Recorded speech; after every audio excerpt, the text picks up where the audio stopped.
लाश के कत्ल में आप क्या कहें? पहली ये बात है, उसके कत्ल का मुझे अफसोस है। इससे ज्यादा मैं क्या आपसे बात, मुझे अफसोस है। नाम ये मेरा ले रहा है, टीपू मर्डर में, टीपू के अटैक में, लाश के मर्डर में। मैं बयान जो अपनी स्टेटमेंट इंशाल्लाह जल्दी आगे पुलिस को दूंगा, तो जो फैसला करेंगे। मैं गुनाहगार हूँ, ठीक है, बेगुनाह था। जो बलाश का दोस्त है एहसन शाह, इन्होंने बोला कि एहसन शाह उम्रे में था, वो मुझे बलाश की तमाम मूवमेंट बता रहा था। उसने जैकेट ब्लूटूथ पहनी कि नहीं पहनी, वो असला बड़ा है, उसके पास वेपन के नहीं है, और वो कहाँ तक निकला, कब इस जगह पे पहुंच गया, आगे पहुंच गया। मैं आपको कह रहा हूँ, एहसन शाह के साथ मेरी उम्र के दरमियान कोई बात, सलाम दुआ भी नहीं हुई, बात भी कोई नहीं हुई। ये इतने नेक, इतने शरीफ लोग हैं। 1950 में इसका परदादा कत्ल हुआ, इसका दादा कत्ल हुआ, इसका वालिद कत्ल हुआ, ये खुद कत्ल हुआ। यार ये कैसे लोग, क्यों लोग इनको क्यों मारते हैं, ये क्यों कत्ल होते हैं, क्यों वो लोग मारते हैं? जिन्होंने सैकड़े गारू उजाड़े हुए हैं, वो भी तो देखो। मियां आसफ जो झूठी शहादत नहीं दे रहा था, नहीं दी उसने। मियां आसफ तहसील बाजार वाले को इसने कत्ल करवाया, बच्चू साथ था उस कत्ल में। इन्होंने कुरान दिया था, वो ही तफ्तीश कर लेते। तो यहाँ तक नौबत किसी की भी ना, मेरी भी ना। मैं जिस केस में गुनाहगार था, मुझे भी सजा मिलनी चाहिए, इनको भी मिलनी चाहिए। मलक मुश्ताक साहब जो टीपू के करीबी दोस्त और फैमिली मेंबर, ये मेरे से बात कर रहे हैं। इन्होंने मेरे से बात करके मेरी बलाश से और बई के बेटे से मेरी इन्होंने बात करवाई। मलक मुश्ताक साहब जो इनके अंकल आज भी फैमिली मेंबर। जब बात शुरू हुई और 1.5 साल बलाश के साथ मेरी फोन पे बात होती रही। मेरे घर में फायरिंग हुई, 2 दिन के बाद मलक मुश्ताक साहब तशरीफ लाए। उन्होंने मुझे बोला, भट्ट साहब बलाश ने मुझे कुरान पाक दिया है कि इस केस का मुझे पता नहीं है, तो ये वीडियो पे आपको भी कुरान देना चाहता है, आप इसका वीडियो पे कुरान ले लें। मैंने बोला, मलक मुश्ताक साहब अभी कुछ दिन ठहर जाएं, मुझे खुद नहीं समझ आ रही है मेरे साथ हुआ क्या। कुछ दिन गुजरते हैं, 2 या 3 दिन गुजरते हैं। बिल्ला, अकबर बिल्ला DSP रिटायर, जिसके बेटे की शादी थी, जिसपे ये बलाश हलाक हुआ, इसका बेटा ड्राइविंग कर रहा था फायरिंग के दरमियान। कुरान क्या था, वो ड्राइविंग कर रहा था। बिल्ले अकबर साहब ने तीक संधू साहब DSP रिटायर हैं, उनसे राब्ता किया।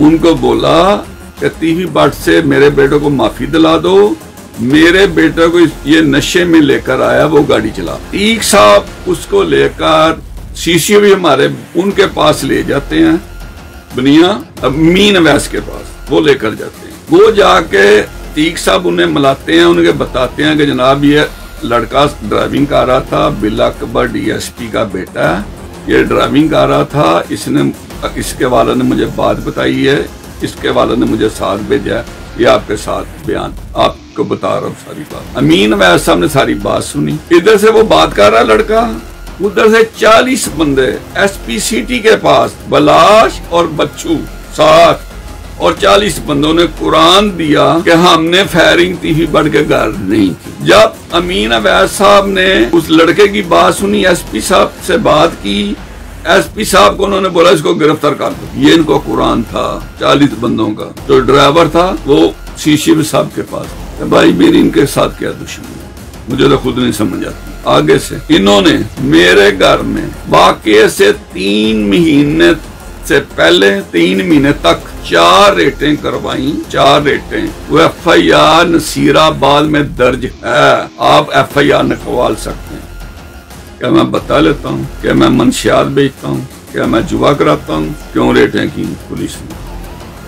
वो इसलिए कि ये तीही बाट पुलिस के साथ अड़ेगा, इसका पुलिस मुकाबला करेंगे हम।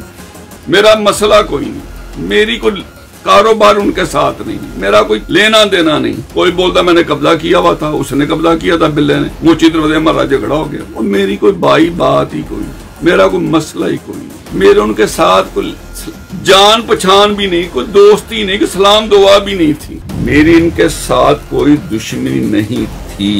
ना है ना मैं समझता हूँ। ये जो बात कर रहे हैं ना कि बिल्ला ट्रक्का वाला मर्डर होता है, क्यों होता है? टीपू ट्रक्का वाले बिल्ले ट्रक्का वाले ने अपने बंदे थे इनके, जिसका नाम नीफा भी था, बाबा भी था, बोला सुनियारा भी था, माइयों गुज्जर भी था, और भी काफी थे। इन्होंने उनसे बंदे मरवाते थे। इन्होंने अकबरी मंडी में बंदे मरवाए, जिसका नाम मीरुद्दीन था, एक गुज्जर बरादरी का था, एक और कोई था।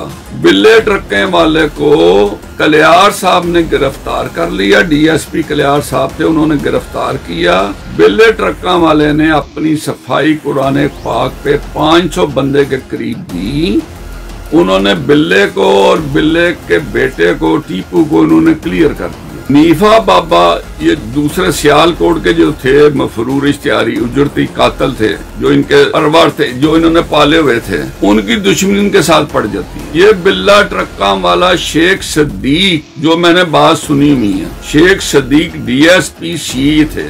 बिल्ले ट्रक्का वाले ने उनकी वालदा, बहने, बहू उठाकर शेख सदीक के पास बैठकर उनको कटवाया था। सुबह बिल्ला ट्रक्का वाला कत्ल हो जाता। उस कत्ल में मेरा नाम भी नहीं था, पर्चे में मेरा जिक्र भी नहीं था, ना मेरा कोई तल्लक था। उसके बाद हनीफा बाबा मुझे दुबई में 97 में मिलते हैं।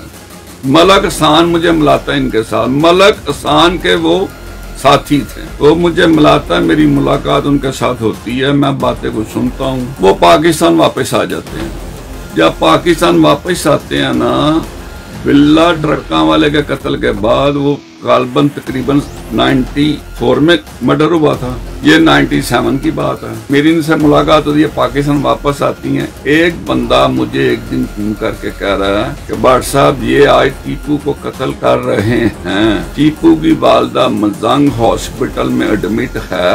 हॉस्पिटल मुझे अब नाम याद नहीं है, वो मजंग हॉस्पिटल में एडमिट है। उधर ये आज उन्होंने टीपू पे अटैक करना है। मेरा टीपू के साथ वास्ता नहीं था कोई। अहमद चद्दर साहब जो टीपू के अंकल थे, बिल्ले ट्रक्का वाले के भाई बने हुए थे, तलक था उनका, तलक था, मेरा भी उनका सलाम दुआ। मैंने अहमद चद्दर साहब को फोन किया कि आज टीपू ने हॉस्पिटल मजंग जाना है अपनी वालदा की खबर लेने के लिए। उनकी तबीयत ठीक नहीं है, इसको बचा लें, इसको उधर आज ना जाने। उन्होंने चद्दर साहब ने टीपू को बोला, टीपू को रोक दिया कि तुम्हें आज अपनी वालदा की खबर लेने मजंग हॉस्पिटल में नहीं जाना। भाई मुझे ये बताएं, मैं टीपू के वाले में कत्ल में था, जब मेरा हाथ था, नाम तो मेरा पर्चे में नहीं था, हाथ था, तो मुझे टीपू को बचाने की क्या जरूरत थी? उसका बेटा था ना, तो मैं तो नहीं मार रहा था। मारते इसके दुश्मन है जिनसे ये बंदे मरवाते थे, मारते वो। के बाप को मेरा मरवाने में हाथ था तो उसको बेटे को मेरा